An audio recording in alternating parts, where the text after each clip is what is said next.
A todos, eu começo por dirigir as minhas saudações aos meus colegas de mesa e ao público em geral, com um agradecimento especial ao engenheiro Carlos Pinto por estar aqui presente e por pôr à disposição as instalações da Almedina. E agradeço, naturalmente, não poderia deixar de o fazer, o honroso convite que o Instituto Superior de Ciências Jurídicas e Sociais, na pessoa do meu caro amigo José Pina Delgado, me dirigiu e que eu aceitei com todo o gosto. Ontem, como o professor Menezes Leitão já disse, tivemos a ocasião de trocar impressões acerca desta divisão da apresentação de textos. Enfim, todos nós sabemos que às vezes a fronteira entre um texto de direito privado e um texto de direito público não é nada fácil de traçar, mas, enfim, combinámos exatamente nos termos em que o professor Menezes Leitão se situou, que ele faria a apresentação dos textos que fez e eu ficaria com os restantes, sendo certo que eu fiquei com mais textos porque parece que o Instituto terá privilegiado a componente de direito público, enfim, nesta obra, e portanto eu teria que apresentar 10 textos dos 16. Assim sendo entendi, também em nome, agora que sei exatamente como o professor Menezes Leitão conduziu a sua exposição, com o brilho, enfim, com o conhecimento profundíssimo que é habitual, eu resolvi, em nome do saudável pluralismo universitário, fazer a apresentação dos 10 textos de uma forma um pouco diferente. Até porque o tempo escasseia e, portanto, 6 textos é uma coisa, 10 são outra, não é? E, em princípio, referir-me-ia aos autores dos textos, enfim, à lógica que presidiu, não é, à presença dos autores destes textos nesta obra coletiva, e depois faria uma apresentação necessariamente mais sucinta, muito mais sucinta de cada um, do que fez o professor Menezes Leitão. E, portanto, em relação aos autores, eu começaria por registar, enfim, desde logo, primeiro detalhe para o qual a minha atenção foi chamada, a não uniformidade de cargos destes autores. Nem todos estão, pelo menos atualmente, ligados à universidade, e há até um Presidente da República, como autor de um texto, no exercício da primeira parte do seu mandato. Interessante. Relativamente aos autores que estão ligados à universidade, eu registro, em primeiro lugar, como muito positivo, a diversidade de proveniências. Manifestamente, os organizadores do livro não quiseram dar à estampa uma obra coletiva endogâmica e, por isso, participam nela, para além, naturalmente, dos professores do próprio Instituto, professores de 3 escolas de Direito portuguesas.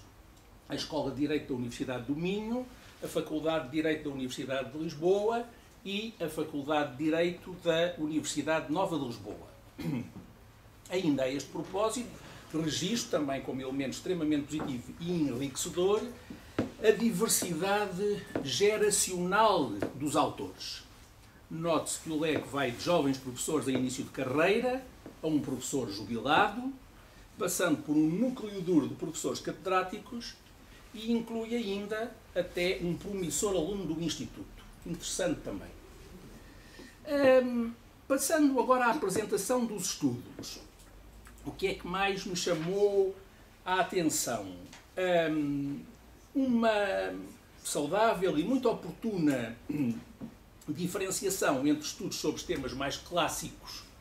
do direito constitucional e do direito internacional público, cabendo destacar, no que toca ao direito constitucional, o texto do professor Jorge Miranda sobre o jus universalismo da Constituição Portuguesa e a Declaração Universal dos Direitos do Homem, em que ele se centra basicamente na análise e na interpretação do artigo 16 número 2 da Constituição Portuguesa,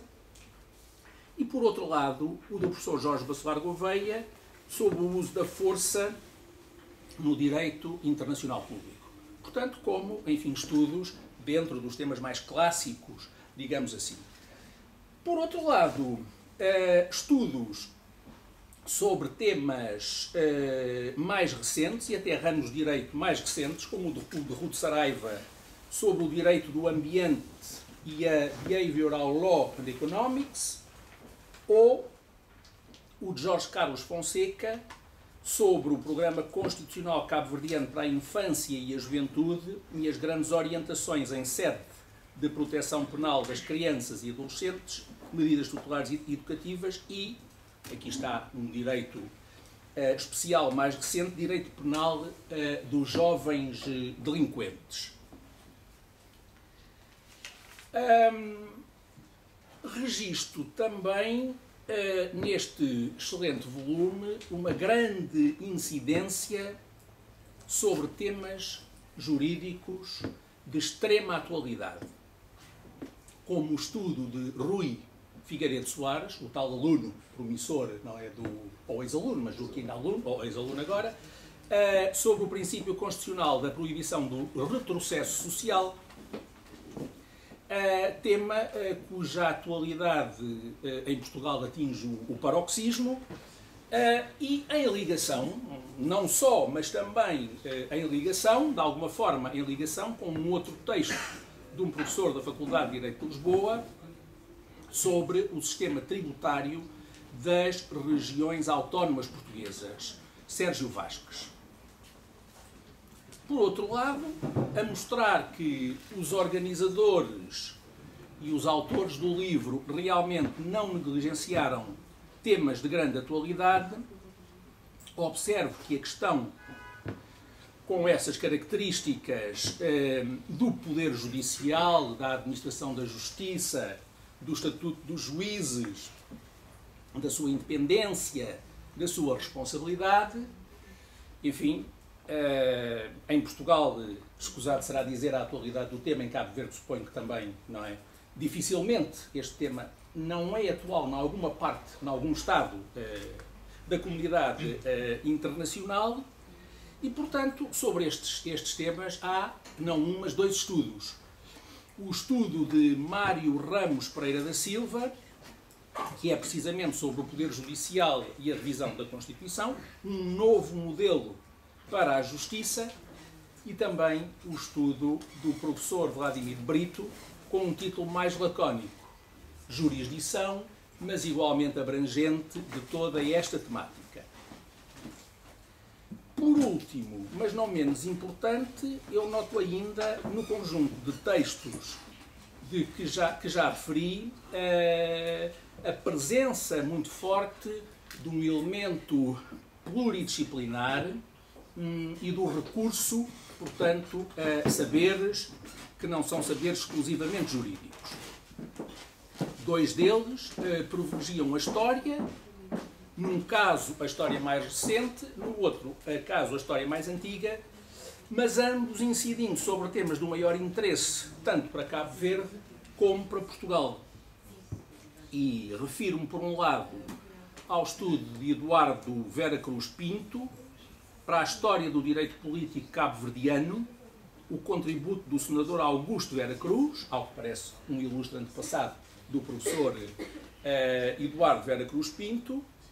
e esse senador Vera Cruz Pinto, durante o fim da monarquia constitucional e a Primeira República Portuguesa, protagonizou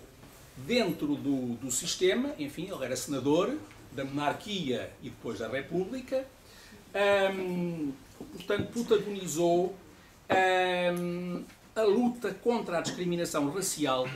e as diferenças que continuaram a existir da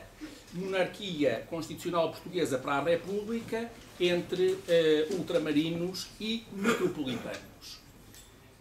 E o senador Eduardo Vera Cruz, peço desculpa, Augusto Vera Cruz, Eduardo é o bisneto, não é? Terá protagonizado, enfim, ou dado expressão e cito, a afirmação de uma individualidade cabo-verdiana de matriz crioula como base política de uma reivindicação de autonomia com conteúdos jurídico-normativos. E neste contexto refiro-me ainda ao estudo erudito e exaustivo do Dr. José Pina Delgado, de longo título, mas muito interessante, Os escrúpulos de um ilustre santiaguense nos tractos da Guiné dos séculos XVI e XVII, o capitão André Álvares de Almada e a questão da incerteza sobre a presença dos títulos jurídicos.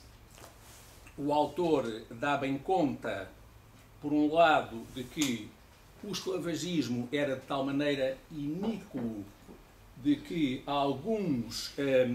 dos seus agentes se interrogavam, e às vezes muito seriamente, sobre o horror do sistema, que não, enfim, é uma página negra na história do Ocidente, que convém não esquecer. E o Dr. José Pina Delgado dá ainda nota de que, apesar de as cativações, portanto a redução à escravatura, ter determinadas regras, ele chega à conclusão, e parece-me que muito bem, irrefutável, que em boa parte dos casos essas regras não encontravam qualquer correspondência com a prática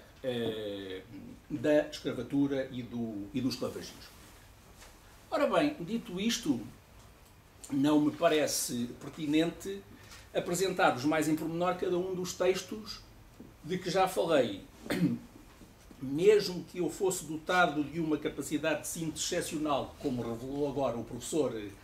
Menezes Leitão, mas infelizmente estou muito longe de ter essa qualidade, acho que o exercício exigiria muito mais tempo de palavra do que aquele que me comprometi a respeitar nesta ocasião, 15 minutos. E não é nada certo, este é um ponto ainda mais importante, não é nada certo que contribuísse para aguçar mais o apetite do público pela leitura dos estudos a que me referi. Bom, os próprios títulos desses estudos, julgo eu, que já são suficientemente eloquentes quanto ao interesse e à atualidade dos temas,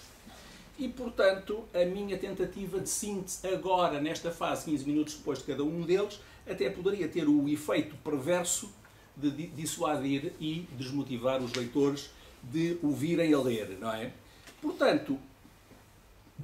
ainda fazendo agora um apelo à leitura destes textos em geral, que são interessantes, muitos deles, mesmo para não juristas, e de qualquer maneira o jurista, como eu me esforço sempre por dizer, não é uma linguagem esotérica, deve chegar a todos, mas chamo aqui neste contexto para um pormenor, que não é um pormenor, que é a real qualidade literária de alguns destes textos. Pode ser também um incentivo à leitura deles. Portanto, para terminar, é caso para dizer que se ao fim de 5 anos de vida o Instituto consegue apresentar um volume de estudos jurídicos com a diversidade, a riqueza e a seriedade que caracterizam os de direito público, que foi os que me pediram para ler e analisar, eu acho que podemos augurar ao Instituto, com toda a segurança, um futuro radioso, seguramente, entre as universidades de língua portuguesa. Muito obrigado.